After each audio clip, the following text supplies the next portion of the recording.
இப்போ நான் ஸ்டார்டிங்ல சொன்ன மாதிரி இந்த ஹிந்து மித்தாலஜி உண்மையா பொய்யா அப்படிங்கிற ஒரு பெரிய விவாதம் நடந்துகிட்டே தான் இருக்கு. ஆனா இந்த ஹிந்து மித்தாலஜில பொதுவாகவே சொல்லப்படுற ஒரு கருத்து என்னன்னா, அந்த தசாவதாரம் 10 அவதாரம் எடுப்பாங்க, கல்கி அப்படிங்கிற இந்த அவதாரத்துக்காக தான் இந்த உலகமே வெயிட் பண்ணிட்டு இருக்கு அப்படின்னு எல்லாருமே சமூக வலைத்தளங்கள்ல சொல்றாங்க. ஆனா அறிவியல் பூர்வமா ஒரு விஷயத்தை ஏத்துக்க மறுக்கிறாங்க. இந்த தசாவதாரம் அப்படிங்கிறது ஒரு கதையா பார்த்து சாமியா பார்த்தே அதுல இருந்து மிச்ச விஷயங்களை கத்துக்க மறுக்கிறாங்க.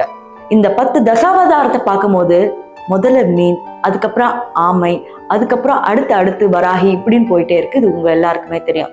இதுவே நம்ம சார்லஸ் டார்வினோட ஹியூமன் எவல்யூஷனை பார்த்தீங்கன்னாவும் இதே மாதிரி தான் இருக்கும். முதல்ல மீன், அதன் பிறகு ஆமை அப்படின்னு சேம் டு சேம் அப்படியே தான் இருக்கும். அப்ப உலகம் இப்படிதான் ஆரம்பிச்சதா, அதுதான் தசாவதாரம் அப்படின்னு தோற்றம் அளிக்குதா அப்படின்னு இப்போ உங்களுக்கு ஒரு டவுட் வந்திருக்கும் இல்லையா? அது போலதான் எல்லாருக்குமே.